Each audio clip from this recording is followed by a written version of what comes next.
If you ever find yourself driving near Valley Center, Kansas after midnight, and you hear a woman weeping from the darkness, and you have your child in the back seat, do not look in the rearview mirror.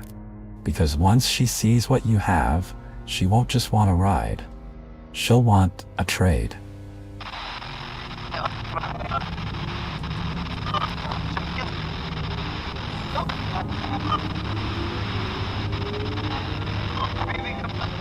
It was a Tuesday. Just a stupid, boring Tuesday. I'm Kay, 30 years old, and like most single moms, I was running on caffeine and guilt. My son, Leo, is 4. We had been at my sister's house in Wichita for a birthday party that ran way too late. It was nearly 11:30 p.m. when I finally buckled Leo into his car seat. He was out like a light before I even started the engine, clutching that raggedy stuffed rabbit he refuses to sleep without. The drive back to our place usually takes about 40 minutes, mostly highway. But of course, tonight of all nights, the GPS decided to be smart. Traffic reported on I-135. Rerouting, the robotic voice said. I didn't think twice. I followed the blue line on the screen.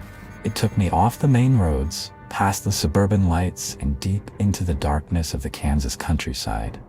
If you know Kansas at night, you know it's a special kind of black. No streetlights. Just miles of wheat fields and heavy silence. The only thing you see is what your headlights decide to show you. I found myself driving down 109th Street North. The gravel crunched loudly under my tires, a rhythmic, hypnotic sound that was starting to make my eyelids heavy. The air was cooling down, causing patches of ground fog to rise from the ditches. Then the GPS chimed again. Continue straight for 2 miles. I glanced at the map. We were approaching Jester Creek. My stomach tightened. I knew this area.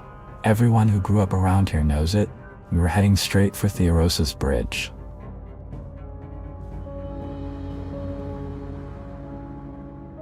I tried to shake it off. I told myself I was a 30-year-old woman, not a teenager looking for a scare. The old bridge, the one from the stories, burned down years ago. The city replaced it with a modern concrete one. It's just a bridge, just concrete and steel. But as the car rolled closer to the creek, the atmosphere shifted. It wasn't just the fog, which had gotten thicker, swirling like milk in water. It was the sound. My radio, which had been playing a low-volume pop station, suddenly cut to static. Not the harsh, loud static, but a low, rhythmic pulsing. Thump, hiss, thump, hiss, like a heartbeat or footsteps. I turned the radio off. Silence should have been better, but it was worse.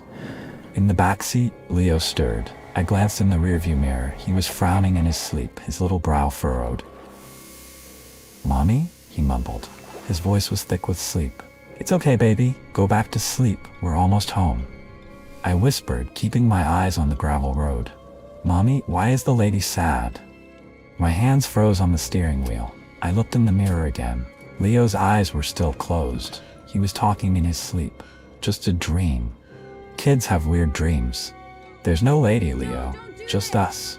"She's cold," Leo murmured, turning his head to face the window. "She lost her baby in the water." A chill ran down my spine that had nothing to do with the AC. The legend. He was reciting the legend. But I had never told him. He's 4. We don't tell ghost stories to 4-year-olds.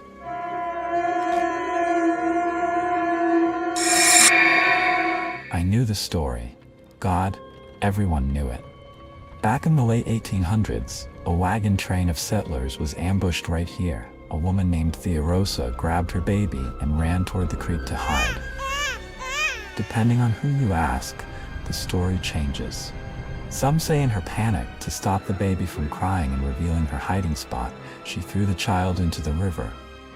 Others say the attackers tore the baby from her arms and drowned it. Either way, Theorosa died there, screaming for her child. They say she never left. She's still looking, and she hates anyone who has what she lost. I saw the bridge ahead. The concrete rails were pale gray in my headlights. I pressed the gas pedal a little harder, wanting to zoom over it and put Jester Creek behind us. But as soon as my front tires hit the concrete, the car lurched. The engine didn't sputter, it just died. The power steering locked. The dashboard went black. No, no, no. I hissed, turning the key. Nothing. We were dead center on the bridge. Below us, the creek was swollen from recent rains. The sound of the rushing water was surprisingly loud in the sudden silence of the car. Then I heard it. It wasn't the wind. It was a sound that scrapes against the bottom of your soul. A low, jagged sobbing. It was coming from under the bridge. It sounded like a woman whose heart had been ripped out. Then the sobbing stopped abruptly. My breath hitched. I looked out the driver's side window. The fog was so thick I couldn't see the end of the bridge. "Mommy," Leo said again. This time he was wide awake. His voice wasn't sleepy anymore. It was terrified. "She's here."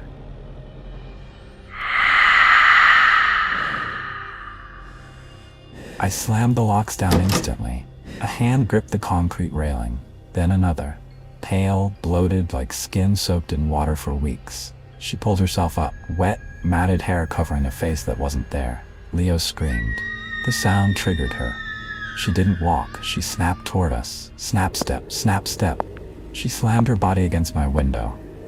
The smell of rotting river water choked the air. She leaned in, separated only by the glass. "My baby?" Her voice gurgled like a drowning throat. "He's mine." I screamed, mashing the horn. She didn't flinch. She just reached for the back door handle. The car shook violently as she pulled. The lock held, but the metal groaned.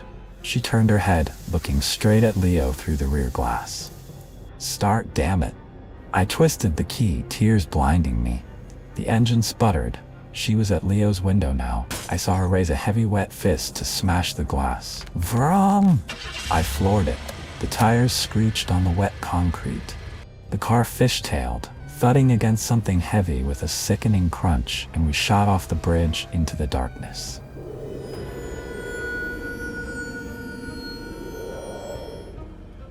I didn't stop until I was in my driveway, under the bright floodlights of my garage. My heart was hammering against my ribs like a trapped bird. I jumped out and ripped the back door open. Leo was sobbing, clutching his rabbit, but he was safe. He was there. "It's okay, Leo. We're home. We're safe." I pulled him into my arms, burying my face in his neck, smelling his shampoo, needing to confirm he was real. I carried him inside, locked every deadbolt, and turned on every light in the house. I sat by his bed until the sun came up. The next morning, with the courage of daylight, I went out to the garage to check the car. There was a dent on the rear passenger door. A massive dent, like someone had kicked it with incredible force. But that wasn't what made me sick. All over the back window, on the glass where Leo had been sitting, were handprints. Dozens of them. Small, muddy, frantic handprints. But they weren't on the outside. They were on the inside of the glass, and mixed in with the mud were strands of long, wet river weeds. My son, he's changed. Sometimes I catch him staring at the bathtub when it's full, whispering to someone I can't see. He told me yesterday, the wet lady says she's coming to visit. I scrubbed the car for hours, but the smell of rotting river water never left. Last night, I woke up to a sound. Drip, drip, drip. It wasn't the faucet. It was coming from under my son's bed. She didn't stay at the bridge. She followed us home.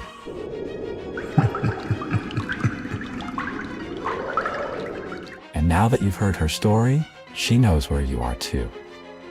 Like and subscribe before you feel a drop of water on your shoulder.